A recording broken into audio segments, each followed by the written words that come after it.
Hey guys, welcome back to Small Wrist Watch Reviews. Today I have the Autodromo Stradale. Autodromo is known for their vintage motoring inspired timepieces. This is no exception. Autodromo's ad copy says this is inspired by the Italian sports Berlinettas of the late 50s and 60s. So I have my handy book of old car dashboards here.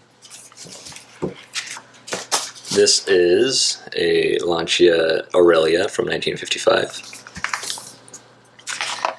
And here is the dashboard.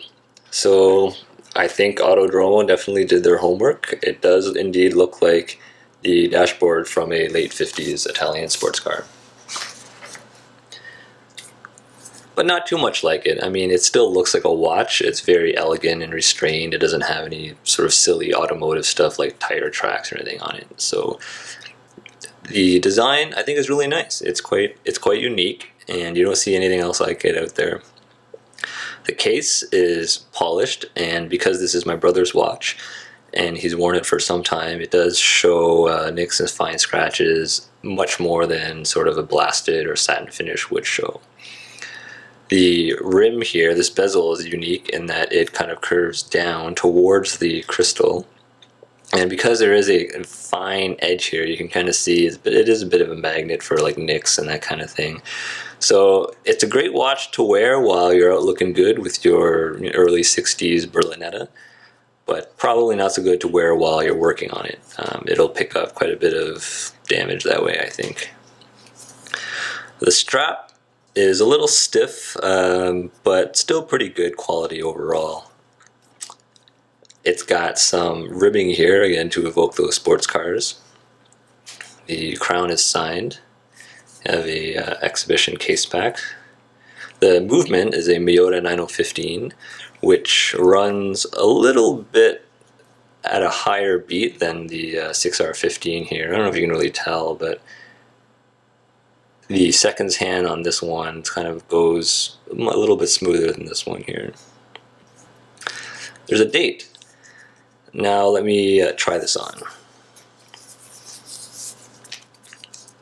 So the first thing I find is that the last buckle hole on this strap stops here, and that still leaves quite a bit of gap on my wrist. You might not mind this. Some people wear their watches a lot looser than I like to wear them, so this might not bother you, but you can kind of see I have a 6-inch wrist here that it does wear a little loose. These ribs are right up to the last hole here, so if you want to punch another hole in this strap, you're going to be getting into the ribs, which is kind of a shame because it's kind of a nice detail. So you may just opt to wear it a little loose if you have small wrists like me. But it does look pretty nice, even though it is 40 millimeters and there's not much of a bezel. Because of the floating gray disc that floats around where the numbers are, it really sort of helps shrink the size of the watch a little bit, and the hands are shorter as well, so you don't really have the sense that it's too big, even though on numbers alone it would seem a little large. The wire lugs here are pretty short, so that also helps a lot. It doesn't overhang at all the edges of my wrist. So overall, it's a pretty good fit. Now this watch does come in a white on white or black on black version, so in those versions both the center dial portion and the outer ring are the same color. I think that would make the watch look a lot bigger. So if you have the chance to try them on, I would. Otherwise, I would stick to the two-tone version. If you have small wrists, this will really help with keeping the apparent size of the watch under control. You can see it's got a signed buckle here, so it's pretty nice. There's a lot of nice details in this watch that help it reach that $825 price point that they're asking. I'm going to talk a little bit about apparent sizes of watches, since I happen to have my Mark II here. This is like 39 and change millimeters. This is 40, so really they're very similar in size, as you can see. But as I was saying, the size of the crystal matters quite a bit. So this is a smaller crystal because it has a thicker bezel area here. Even though this watch is longer, if you look at them side by side, I think you would agree that this one looks smaller than this one, even though their dimensions are the same. So this brings me to my point about watch dimensions. If you can, look at number 1,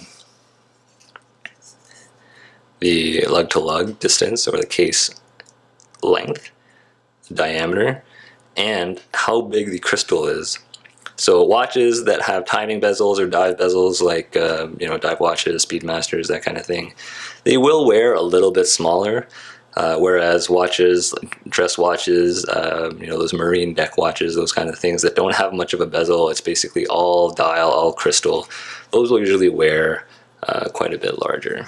So that is the Autodromo Stradale. I hope you enjoyed, and check back again in a couple days hopefully, and maybe I'll have something else on small wrist watch reviews. Thanks for watching.